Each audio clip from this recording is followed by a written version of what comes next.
Welcome, ladies and gentlemen. You're here today again for another Facebook Live.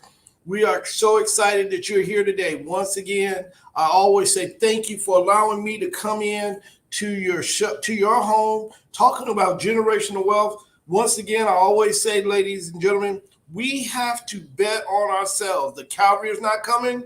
The creek is rose. The levee is giving way. It's up to us to save us. So once again, we're going to have a loaded show tonight. Tonight, I've been talking to a lot of different people in the community. If you missed it over the weekend, we had our Power of Education show. We had the Power of Credit. We had the Power of Education. We had the Homeowner Seminar. We had people that came out in groves looking to better themselves, betting on themselves. Once again, we're starting a campaign to 100 people getting into our homes before December 31st. So once again, ladies and gentlemen, we always are talking about what is going on in our community, what can we do in our community, and what can we tap into our community. So one of the questions that was asked of me after the show, we had the announcement on our last show of Yizer TV. We're going to be doing that during the week. That's going to be coming soon. We have a lot of things in our pipeline, but one of the things that came to me is a person came to me after one of our classes, and they asked me, Cepeda, what resources do we have in our community? And we kind of discussed what is going on in our community, what resources do we have, and what can we do to make those resources a lot more user-friendly? Because it does us no good if we have the resources and we don't have access, or if the person is providing resources and they don't know. So once again, we need to start to identify what is out there that we can take advantage of in our own community and what the community has to offer us. So once again, we are betting on ourselves. The cavalry is not coming. The creek is rose. The levee is giving way. It's up to us to save us. This is why we're here at Mad Capital Investment Group. This is why we're doing the Wednesday Wealth Show.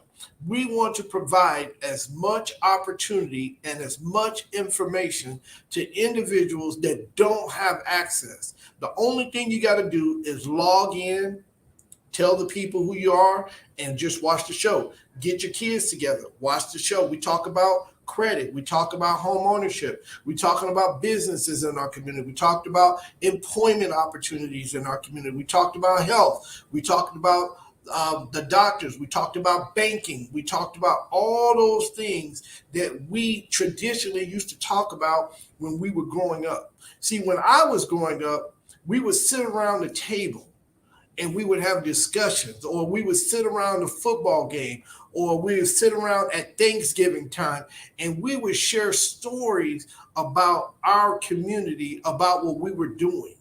And so what we're trying to do is create that same environment here, and those were resources. So we used to have the local guy that used to work on the cars. If you needed your brake fixed, he was probably sitting at your father's or your mother's house, and you would go to his house and he would work on your car. Or if you needed to go to the store, I remember growing up in Elkhart, Indiana, we had something that was called lake effect snow. And one of the things that our insurance guy did, he had a mobile thing that would go on the snow.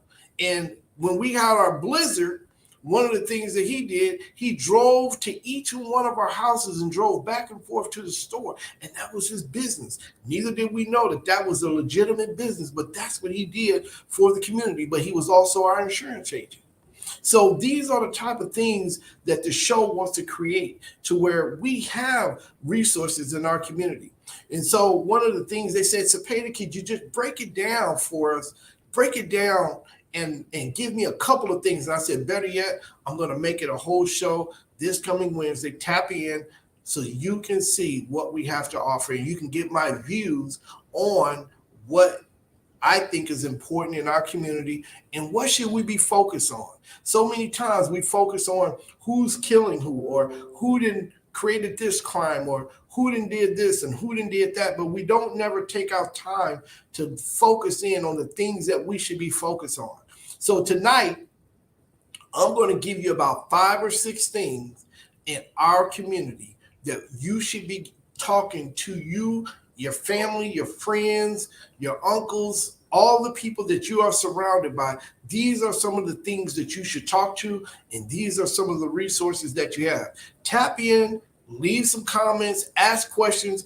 I'm going to be here to answer your questions tonight. If I can't, believe you me, I'm going to instant message me, put them in my inbox, and I will personally get back in contact with you, or somebody on my staff will.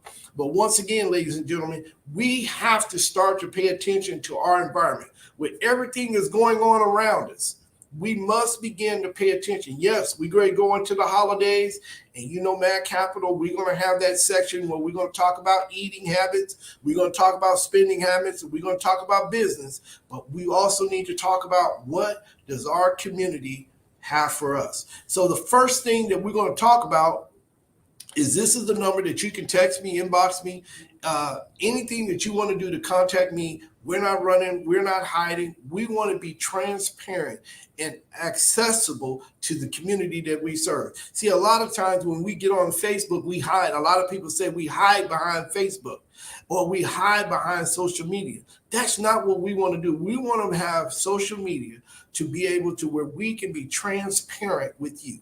That's what I want to do. This is what I've tried to do from the beginning of the show. This is what I'm here to do. This is what I'm here to enlighten my community. That's what we're here to do here at Mad Capital Investment Group. That's what Wednesday Wealth is all about. If we're not helping you, don't share it. If we're not helping you, don't share it. But if we're helping you, grab 2 or 3 other people and share it with you. Once again, before we get into the show, we're going to have tomorrow, if you're here in the Indianapolis area, we're going to be having network night, 9,000 Keystone in the Crossing from 6 to 9. We're going to have, if you have a business or if you want to network with some other business, want to know how to get involved in trucking, how to get involved with buying and selling houses, how to get involved in the healthcare, any type of business that you have, you need to be here at 9,000 Keystone in the Crossing at 6 o'clock. Once again, at 6 o'clock, 9,000 Keystone in the Crossing, because guess what? We're going to have network night. It's free. We're going to have free food there, free drinks there. We're going to showcase you and your company. I'll be there. We're going to have some local businesses there. Yizer TV is going to be there. We're going to have the owner from Yizer TV. He's going to be there filming it. He's going to be there talking to you in the community. That is a new TV station. If you have tried to figure out exactly where you can put your money into a local cable TV station to where it's internet-based, to where you can get something out of it and you can find out what's going on in your community, this is what we're going to be doing. I'm going to be over the business news division. We're going to be having comedians. We're going to have all type of things, health, wealth, all of those type of things is going to be on Yizer TV. This is groundbreaking in our community. We can control what goes on in our community. This is the first step. If you have been following me, you always hear me say, bet on yourself, bet on yourself. You can only get what you put into it. So once again, Yizer TV will be there. We're going to be launching that pretty soon. We're getting all the details out because we're going to bet on ourselves. We're going to give good content to where you can come in, tap into it, watch it, and make a financial decision. Or you can be entertained. We're going to have comedy on there, clean comedy, to where your kids and you can sit around and laugh and watch TV again. So once again, we're going to scale everything up so that you can have opportunities in your community. So the first thing that we're going to talk about is banking. So banking is something that most of us just think that when we go into the bank, we give our check, we don't hold the banks accountable, we might even go in there and ask for a loan and they turn us down. We don't understand why they're turning us down, but banking is the key to our community. It's the stew that stirs the pot. If you don't have finances in place, if you don't have mortgages in place, then there's very little resources that you can do. Banking is the key to stimulate our own community. If you notice on a grander scale, when they try to stimulate the economy, they start talking about the interest rates. Well, if they're trying to stimulate the economy through interest rates, through mortgages, through cars, through anything that we're purchasing, banking is the fundamental thing that we must begin to function in that area. We must begin to understand our banking system. When we understand our banking system, we understand exactly where our school dollars are going. We understand where our political dollars are going. We understand where there's post offices, grocery stores. It's not by coincidence. In the poor communities, we have liquor stores, and in the affluent communities, we have hospitals and corporate offices. It's not by coincidence that in poor communities, we have very little resources in banking, but in affluent communities, we have higher resources. If people can start to value where you're living at, then the cost of living will go up. And I believe that it starts in the banking. We must begin to understand why there's no banks that represent us or no hotels downtown in our major cities, Indianapolis, downtown in our major cities that represent us and is influent in what we're trying to do. There's a reason why we don't have any hotels. There's a reason why we don't have the taxes that goes into our school systems that goes into the surrounding school systems. There is no accident. This is done deliberately. I'll say it again. The cavalry is not coming. The creek is rose, the levee is given way. As they say, follow the money. When you're talking about following the money, we'll see clearly that the money goes to where they represent themselves. We spend our money in places that don't represent us. So what we have to do is start to bank and start to get mortgages and start to set up bank accounts and start to and get involved with insurance companies that represent us. When we start to have those type of conversations with each other and with our kids, then we can start to have generational wealth. This is the first thing in my idea of what we got to start doing. We have to start controlling the dollars, because the dollars is what will dictate what we think, what we see, what we hear, what we smell, what we eat. We will start to take care of those things when our money gets right, right? So the second thing we got to understand. So the second thing we got to understand is when you're talking about our banking system, the second thing that we got to talk about is our education system. Okay. When we're talking about our education system, then our education system is surrounded by where we paying our taxes. Okay. What are we doing in reference to our taxes? What are we doing in reference to where we're spending our money? You know, what are we doing in reference to where is our tax dollars going? Education has to be the number two thing on. Once we start getting our monies together, then we need to start putting our money where our education is. So a lot of times when we're talking about where should I invest? Invest in the education, because education is the key to our banking system. If we're making good financial educated decisions, then guess what? We're going to start to have our schools. Let me tell you what's going to happen to our schools. We need to have our schools which is going to be grading our elementary schools. They grade them on A, B, C, D, or F. Well, some of our schools in our public schools are failing, and our kids can't read. I was a product of that. But guess what? I learned how to read, so I began to make financial decisions. Grading of our education system. What high schools is in our community? What are they doing? What do they represent? Some of these high schools have great opportunities. Your kid can go to high school right now and get a 2-year degree. by the time they're graduating. A 2-year degree, an associate's. So when they get ready to go to the 4-year college, they already a sophomore getting ready to be a junior. Or they can come out with a specialized trade. What schools are doing that?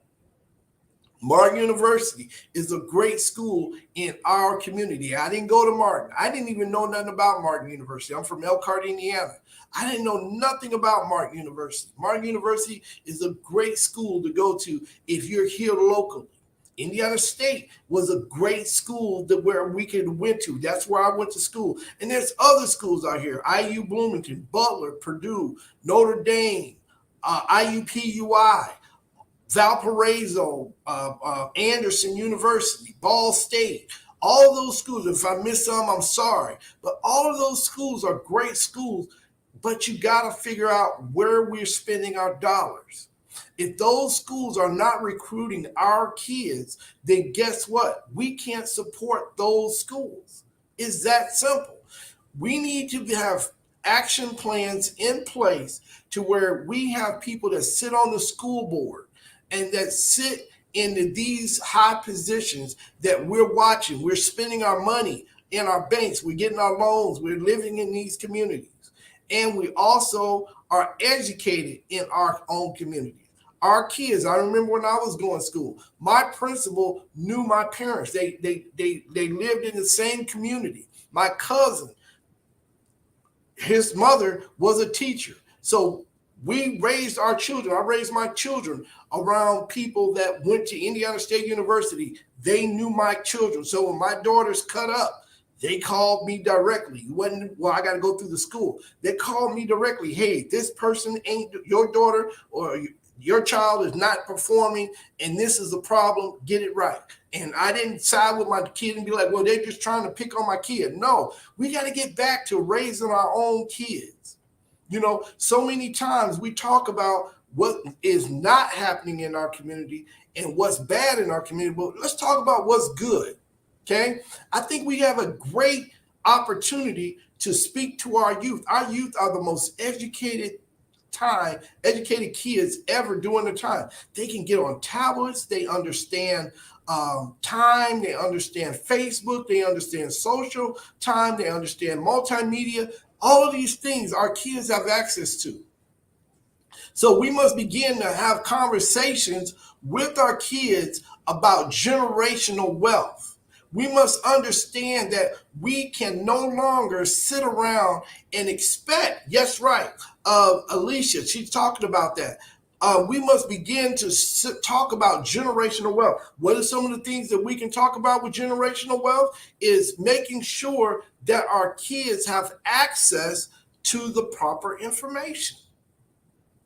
When we're talking about to our kids, what are we talking about? What is, as families, what are we discussing? Are we discussing the latest thing that's going on the social media? Or are we talking about things that's going to impact what we have going on in our community? The next thing we can talk about is health.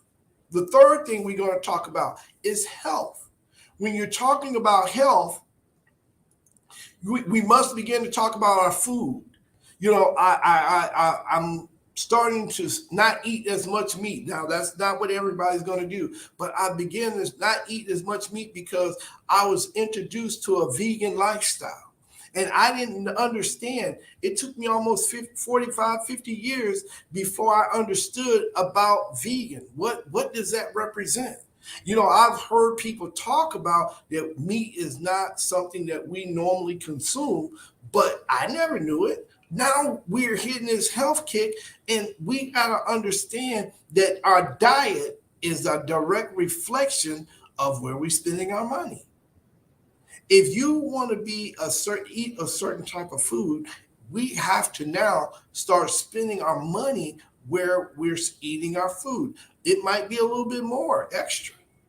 You know, vegan diets, grocery stores, fresh fruit, organic fruit, hospitals. You know, we just came out of a pandemic. And they're telling us that there was a large proportion of people that were poor in the African American community that passed away of this COVID than any place else. That's what they're saying, right? In some media outlets, that's what they say. Okay. But my question became, one, when did the virus start just plaguing poor people? Or when did obesity just begin with poor people? It's not a race thing, it's not a black or white thing. Poor people. When did colds start affecting people in the lower community rather than in the affluent community? We have to open up our minds and start thinking about what is going on in our community. Our hospitals have to be adequate. I know that when my loved one, when my wife was in the hospital, they didn't have, now this was a major hospital here in Indianapolis, a community hospital, and they didn't have some of the most applicable tools to make sure that the people was able to be able to function, or they could take care of the people that were there. They was transporting people to the inner city hospitals because they didn't have the proper tools. Now, we gave tax dollars out there for those hospitals, and grants and donors and tax breaks to those hospitals, and they didn't even have the proper tools to take care of our people. And now I'm thinking about that. Now, if I went into a fast food restaurant and I paid for whatever I was doing, and they gave me an empty bag, I would have a problem with it. But when our healthcare system, we assume that they are doing what they're supposed to do, and we don't never investigate it. We must begin to pay attention to what we have going on in our communities. Why is it that the meat in the inner city looks different than the meat on the outer city? Same farm, same trucks, same gas, same air, but the quality is a lot different. Why is that? So we must begin to understand that banking plays a big tool in how we communicate, how we eat, how our health is, what our grocery stores is, how our kids go to school, the type of books that they have. That's why Yizer is so important to us as a community.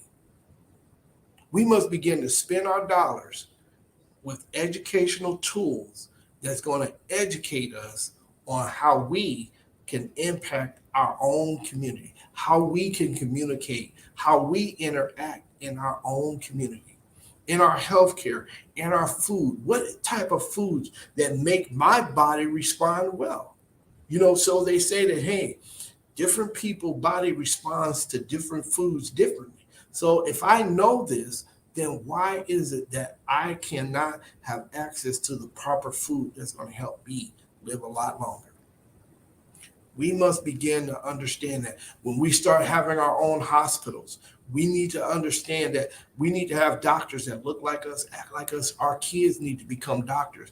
Yes, we can go out there and our kids can play sports and all those things, and I'm supportive of that. My daughters play basketball and I play sports. But what about education? What about doctors? What about politicians? What about engineers? All of those things we can talk to our kids about that is tangible. Business owners, entrepreneurs, all those type of things that we can do in our own community to where we can just create those opportunities for our youth and for us. Okay, the next thing we're going to talk about is family. And I mentioned family because family has always been the cornerstone of any civilization.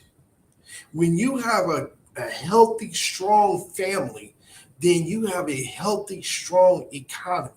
When you have a healthy, strong economy, then you have a healthy, strong country. One of the number one things that has hurt our communities in 1968, we began to work a different shift. mothers began to move out of the house, and it became a situation to where the kids start raising themselves. And what happened? Drugs came into our community, prostitution, all of those things came into our community, and it became very, very prevalent. Now, it was always there, because some people are going to go to the extreme and they're going to be like, Cepeda, these things have always been here. But it became very prevalent. We didn't know about some of the things that used to go on, but mom and dad knew. When we start to understand about our communities, about our families, we need to talk about our men. What is the role of the man in the house today? Is he like Medea? Is the man supposed to be looking like, and I'm not bashing the LBGT, all of those other movements and all those, but what is the role of the man? What is the role of our women?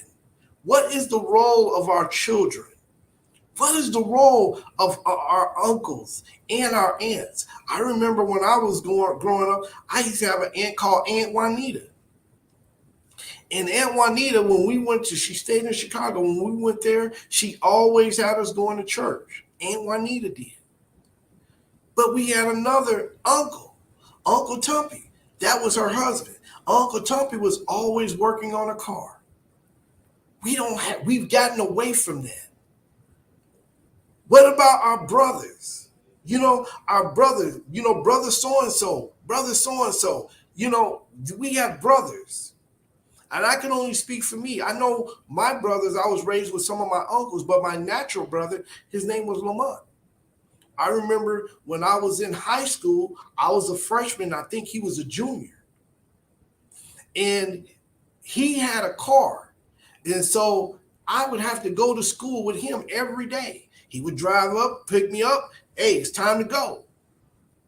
There were certain things that I just didn't do. Now we're living in a day and time where, forget that. I'm just as grown as you are.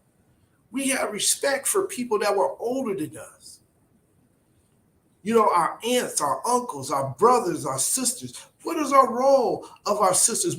I never call my sister those hellacious names that we rap about now. These are the things that we have to get back to where we can start thinking about what is our role of our brothers, of our sisters, of our aunts, of our uncles. What is the role of our cousins? I had a cousin, cousin so-and-so. Cousin so-and-so, she might have been a good cook, a good cook. And we would go to her house for cooking, and the women would learn how to cook. And we would call her cousin so-and-so. We got to get back to identifying terms that identify what our roles are in our own community. These are the resources that I'm talking about that we have access to that we've gotten away from. What about grandma and grandpa? What is their role? I've been fortunate to have my great-great-grandmother to live to be 100 and something years old. And on both of my mother and my father's side, I've had people that lived over 100 years old. I've been very, very blessed to be able to see that in my own community. And what happened when I used to ask those questions, what made them live so long? And one of the things that it was prevalent was the children that they had around them. They all loved their children. Grandma and grandpa loved their children. What was the role of grandpa? I was raised by my grandparents, my grandmother and my grandfather, Hayes and Virgie Pulliam, 2-parent homes. Were they perfect? No. My great-grandfather, Hayes, was an alcoholic. And my grandmother, Virgie, she was a housewife. And Hayes would always do things that would cause confusion, But one of the things that he always had, he always came back home. He always came back home. And that was stuck out to me as a young man because when it came time for me to make hard decisions when I was married, guess what? I could pull from those resources. My grandfather on my father's side, I've never known him to be with another woman other than my grandmother. These are things that we grew up around that we've gotten away from. No, I'm not saying be with somebody who's abusive and all of those things. And we go to the extreme when we say those things. But I'm saying keeping it dumbed down. We have resources on how to work things out and how to work together. We used to go to our neighbor's house and get sugar. I remember doing that and getting those type of things. And we didn't have to worry about it being poisonous or anything like that because we had a community that genuinely loved one another. That's where we're going back to. This is what generational wealth is all about. Yes, right. You're right, Kim. That's dealing with respect. We didn't have to go around and ask people what you thought about us because you knew. Back in the 70s, in the 80s, there was a head nod that the old men used to do that we knew that you was good. If you was on one side of the street and we was on the other, one of the things that the old men used to do, they would be like, y'all can remember that. And what did that mean? That means that, hey, I'm all right and you all right too. I can identify with you. Now we got to pull out guns or we got to put on a certain color to identify with one another, but that's fine too. But you know what? There has to be a respect level that comes with what you're doing. There has to be, that's right, grandparents are the foundation of the family. They reminded us of the things that are sacred, reminded us of our principles and keeping the faith. That's right. Alicia, she hit it right on the head. Shout out to Alicia. If you're a realtor, if you're looking to buy a home, you need to give Alicia a call. She's a number one realtor here in the city of Indianapolis. Give her a call if you're looking to buy a home. Thank you for tapping in, Alicia. Once again, our grandparents, they were the ones who was able to do the things and give us the foundation. They were the disciplinarians also. My grandparents were with me more than my parents did. Why? Because they had some seasoned wisdom. Now we have young people that won't even listen to the uncles, the aunts, less alone the grandparents. You don't have all the answers. Neither do I. I can remember being in my late 40s, my late 30s, early 30s, and my grandmother was still alive, bless her soul. And she was 90-some years old, and I can remember me still sitting on her lap like a baby. You might be saying, Cepeda, that's too much. No, it's not. Because what happened was that transferred to my kids and my kids' kids. They could see that their father genuinely loved their grandmother. That genuine love is no longer in our community. Those are resources that we used to have, that we still have, but we got to reactivate it. It's almost like turning on a computer and plugging it into a wall. You still have the juice that goes to the computer, but guess what you have to do? You got to hit that power button on the side to activate it so that the whole system can go to work. When we have good, healthy families, we can activate that system that will go to work in our personal lives. I believe that we can't get into the financial literacy until we start understanding our foundation. And our foundation has to be with the family. I believe that once we start to unlock the family, then the next step, we must start to identify with our friends. Who are our friends? Who are our foes? Some of my high school friends are some of my same friends today. To this very day, I can name my homies that I grew up with, high school with, that I fought with, that we fought with. Javon, Terrence, Benny, Cecil, Javon, and Don. Those were my homeboys in high school. We grew up together. And I don't miss one. Terrence, Javon, Benny, Devon, Cecil, and Benny. It was all 6 of us. Cecil was my natural cousin. He was my Aunt Virginia's grandson, and that made him my cousin because my grandfather was his uncle. And when I got my first car, well, we did anything. We all hung out together. But when we went to college, some of them went to the military, some of them did other things, but they were still my homeboys. When I got to college, the first guy who I met was a guy by the name of Sean Vaughn, called Chi-Town. Me and him are friends to this very day. These are friends that you roll with. You don't backstab, you don't kill, you don't speak ill of them. These are friends. Then you have your cousins. I can tell you who is groups of us that grew up together. Shanita, Tisha, and Tisha were on my mother's side, and Travis and Mitchell, Janice, and Ton was on my father's side. We grew up in packs. We were the packs. And then they had kids, and then it was other groups. But those are the generational people that we go around. And guess what? Those are the people who you invest with. Those are the people that you put your confidence in. And then we have people that's in our community that we all share with. Y'all have people in y'all community too. We're not enemies. We're friends. We love one another. We give up our life for one another. And there's nothing that I wouldn't do for them, and there's nothing that they wouldn't do for me. Now, when that happens, there's something that's called accountability.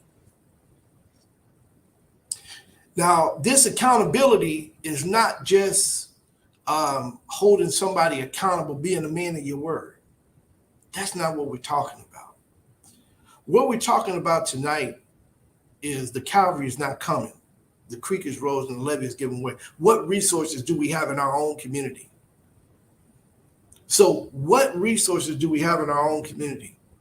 So when Cepeda Jackson left Elkhart, Indiana, and I went to Indiana State University, I represented my community.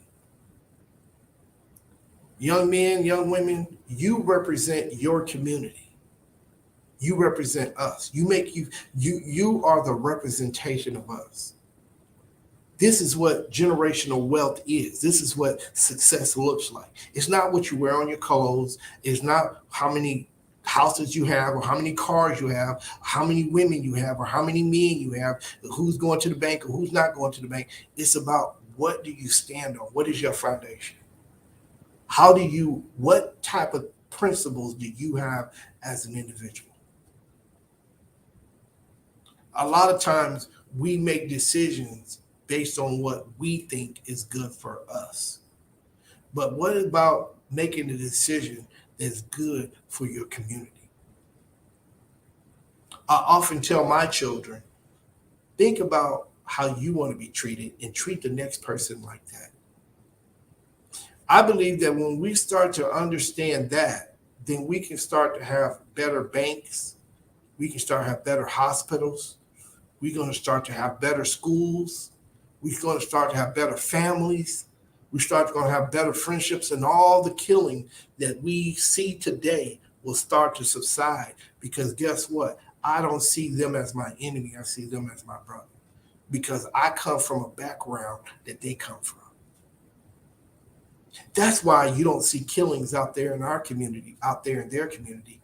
You want to know why? Because they understand that they bring what they bring to the table. Yes, I'm very competitive too. Yes, I understand. I want the best for my kids too. But having the best for my kids is making sure that you have the best for your kids. This is what generational wealth is all about. This is why we're doing the show. I'm doing the show. Hopefully, I can gravitate to some African American men that has been in prison because we're locked up at a much higher rate than anybody else. How can we stop that? Home ownership. Start teaching us men how to get into homes, and then when we come out, we'll have something to come back to, and we can be men accountable. We can still go with our head up and start doing like the old men used to do. This is mine. Our school systems will change because guess what will happen? We'll be invested into our schools. I often say, if you don't believe in something, if it's not yours, you won't take care of it. There's an old saying that I learned when I was in a conference. They said this: it's hard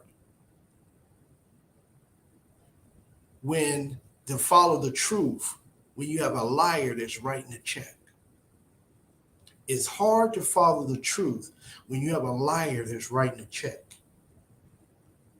Let me put it in our terms. It's hard to pull up your own bootstraps when you have so many negative images of what you're supposed to be. You'll get lost in the shuffle. We have to start to dictate what is important in our community, and we can start following those designs. Yes, I agree with Jay-Z. I agree with Dame Dash and all of them, and I agree we need to have success stories like that. But we don't have to sell drugs and then turn around and be successful. That's the wrong message and the wrong image that we're sending to our young men, because most of the time they don't make it out. So once again, we have to be, it's hard for our young men to stand up and be men and get good grades and get good academics because they're made fun of. So now we have to change up the game, and leaders have to start being leaders, start to be leaders. My pastor used to always tell me, son, don't tell nobody to pull their pants up out there on the street when you have something over them, when you won't stand up and pull your pants up in the boardroom where your peers are at. So we have to do it first so that they can see us do it. We have to be friends with one another. We got to hold each other accountable. When I go back to my community, I don't carry no guns or nothing like that. But you know what? They hold me accountable. Oh, Cepeda, man, you ain't doing this right, man. You was like this. You was like this. And I can't be something that I'm not. So once again, we have to begin to understand what we're doing here. We have to become friends again. I trust my brother. You know, I'm willing to fall out. We might get mad at one another, but that doesn't mean we can't do business. That doesn't mean that I got to hurt you or kill from you or steal from you. No, that just means I got to sharpen my tools and get going and do better. There's about 15 young men, older men now, that I went to college with. And we raised our kids together.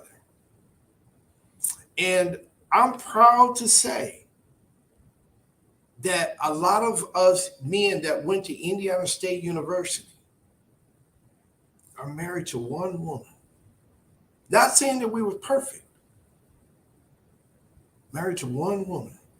And we almost feel bad with saying that because so many single parents are out here today. But I'm going to showcase these men. It's about 19 of them. Married to one woman, had kids by one woman, married to her. They're all married over 20-some years to one woman. And I'm so proud of them because we all went to the same college, went to the same gyms and played basketball, went to the same parties and argued and fight and did all that stuff. But when we got serious, and this is why when you look at the city of Indianapolis, you see great things happening from these individuals, not by accident, not by chance. It was deliberate. Because if you look at their history, they all believed in one another. And iron sharpens iron. And guess what happened? When it was tough times, these individuals started talking. and they came back and we celebrate one another. Now, we don't talk every day, but we check in on one another. And when times get hard in today's society, these same men pull together and they say, hey, everything is going to be all right. It's almost like that man when we was walking across the street with my grandfather, and my grandfather was holding my hand, and he saw the other man on the other side of the street, and he said, didn't even say nothing. It was like, brother, everything's going to be all right. Brothers, I'm here to tell you, we have a wealth of resources in our community tonight. And I'm going to get to some of the questions that you might have. So we talk about our parents teaching our children how to be a friend. Yes, I think that we must go back to teaching that. Yes, we got to go back to teaching that. That came from Kimberly Harvard. Yes, a friend is sticking closer than a brother. It starts with us. It starts with me. Yes, you're right. Mr. Bowman, that's right. He has a juice that we're going to bring him on the show. See, this is the community that we have here at Mac Capital Investment Wealth Show. Mr. Bowman has a juice that helps your body heal. If you got diabetes, guess what? You need to be calling Mr. Bowman so that you can get some juice. Guess what happened? This is a tool that he came in. So we have millions of people that's on Facebook, and this can be shared at a time and time again. But if you got diabetes, now we can plug him in. We have resources right here in our community. Right? So this is the mentality that we must begin to get back to.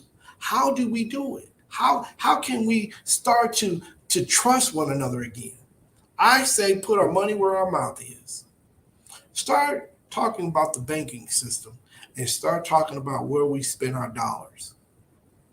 Then we can talk about our education system. Then we can start talking about our families. Because then when you go back to your families, you can start talking about your resources that you have. And when you start talking about your resources that you have, then you can call on uncle and aunt and cousin to come in and support what you're doing. And then you'll have some traction because now you can go back and say, hey, we're supporting this bank and we're going to go get this hotel. We're going to invest into this business. We're going to support this organization. And you know what we're doing? We're sitting around for my grandfather, like my grandfather did when he was with me. We see them businesses opening up, and it makes his chest stick out, and he say, you know, back in the 70s, that was like, hey, what's up? But that meant something to my grandfather and his father. And my grandparents, they stayed a block away from one another. And I never heard them yell at one another. I never heard them fight or anything like that. But guess what happened? Somewhere we got lost in the shuffle. Somewhere we got lost. And where did we get lost? I think is when we begin to spend our money on things that wasn't important. What's important to you tonight? The Calvary is not coming. The creek is rose. The levee is giving way. It's up to you to save you. You have to bet on yourself. You are the greatest tool that you can do to represent change.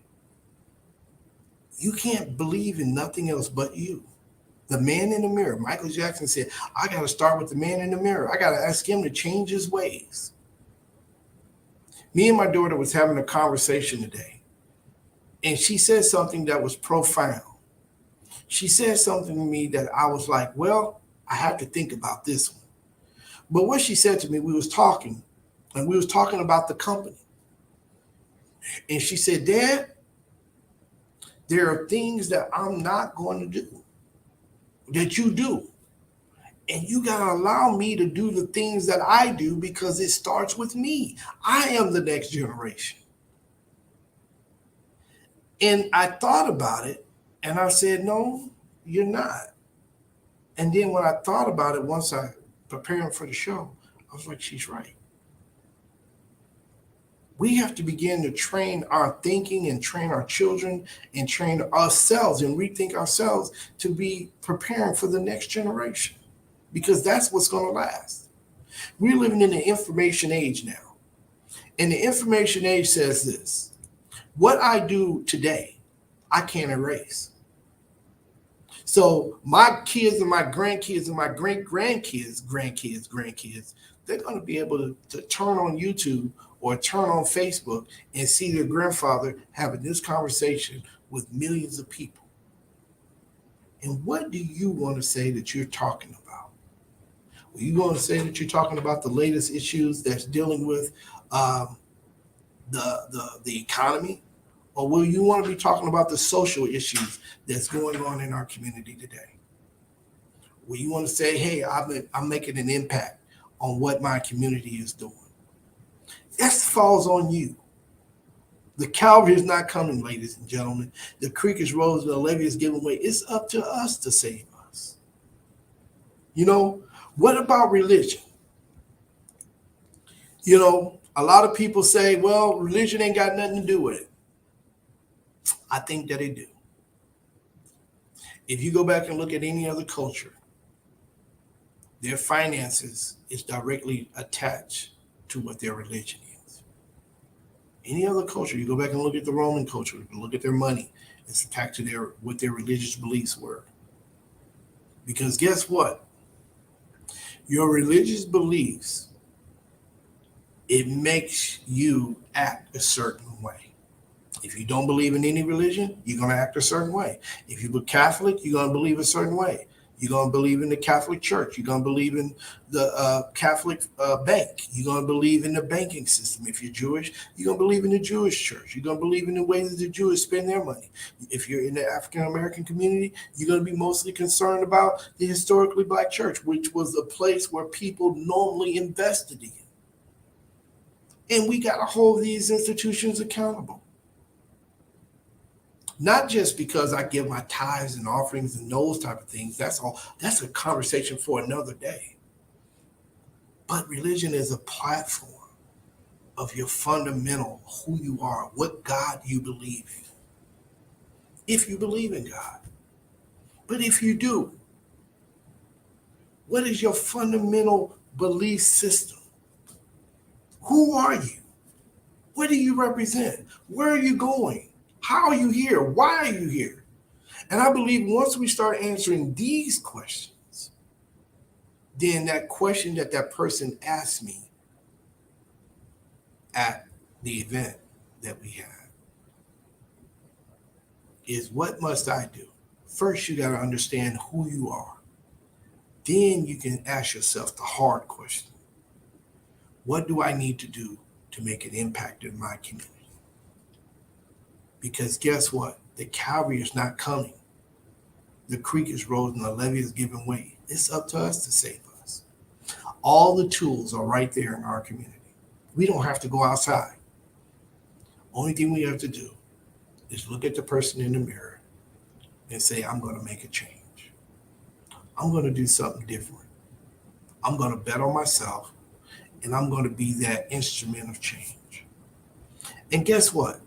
When you start to make those type of proclamations, I'll tell you what's going to happen.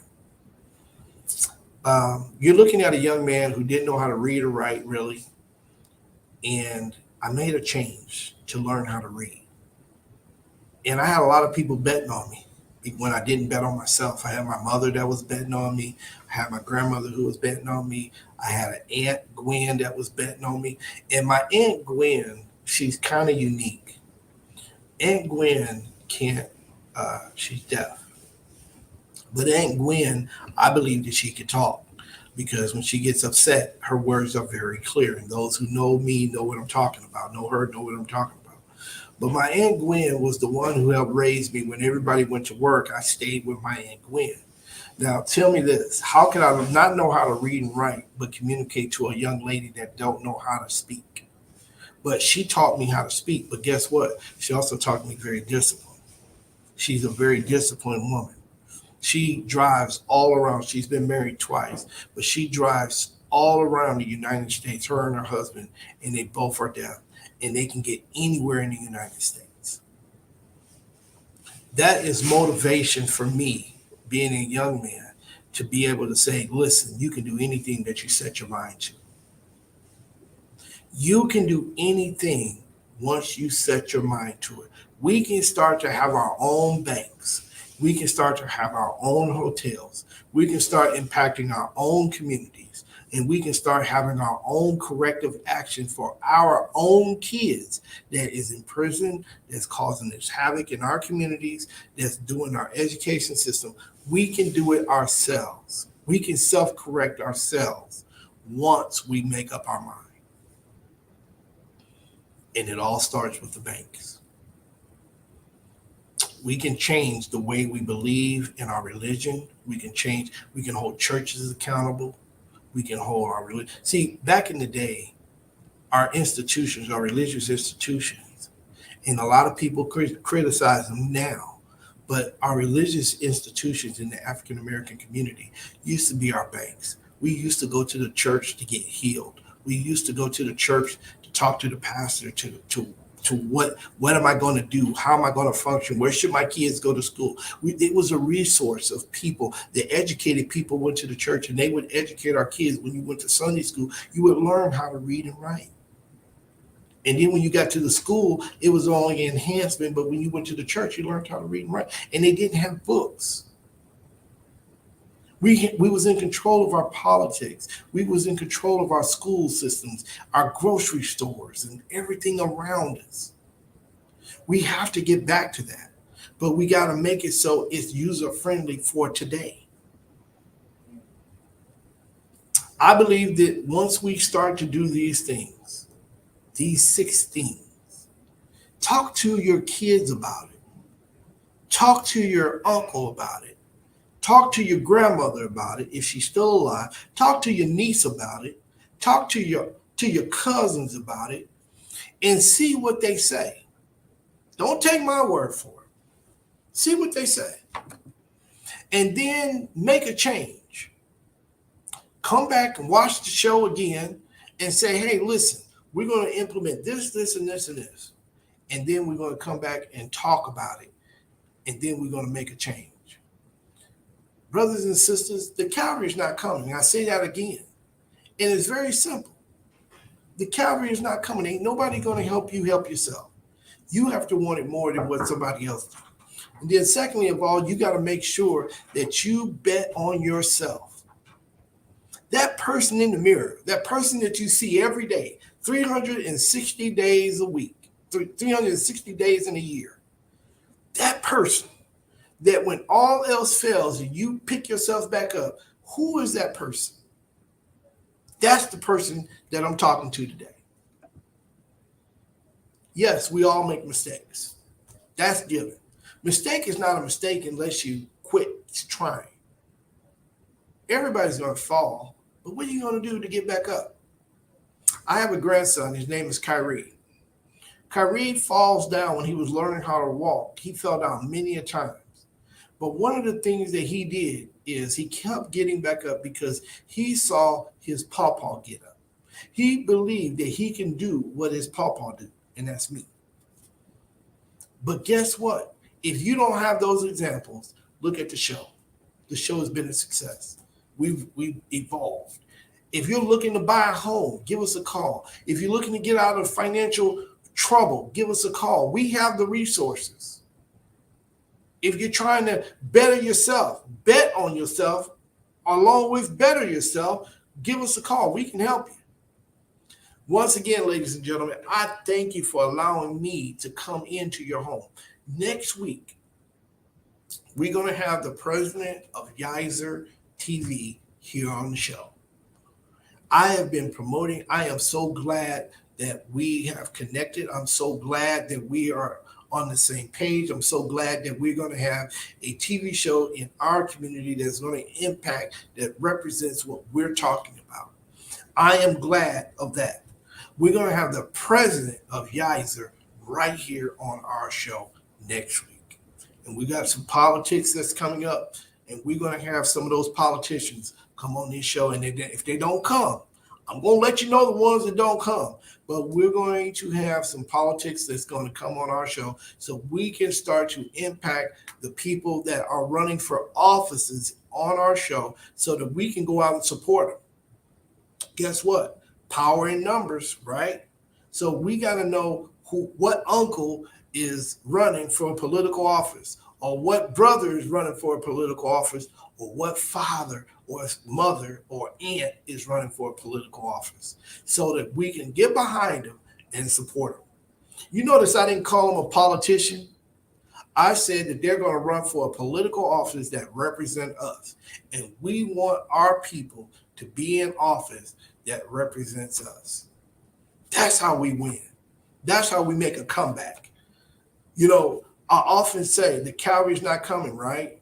Well, the reason why the cavalry's ain't coming is because you are the cavalry. You are the one who's going to make that decision to make a change.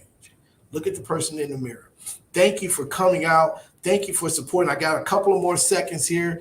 Alicia McDade says, Andre Carson. That's right. Andre Carson's running for show. Hey, y'all know he's running. Y'all see his signs out. We got to let him know, hey, you got to come on the show. In order to bet on yourself, we got to hold him accountable. Bet on yourself. That's right. I was just trying to go see. A lot of people have been telling us accountability, respect. Okay, so we have a lot of those things. I've tried to give a lot of people. Mrs. Ortega, I need a personal loan. So we give us a call. We can help with that. Give us a call. Like I said, tomorrow, if you are a business here in the city of Indianapolis, we want you to come to our network night. Yizer TV will be there. 9,000 Keystone in the Crossing at 6 o'clock. It is free. It's a network night. It's upper class. It's not going to make you feel bad. Bring your business cards. If you have tried to get business and you're struggling, give us a call. Show up.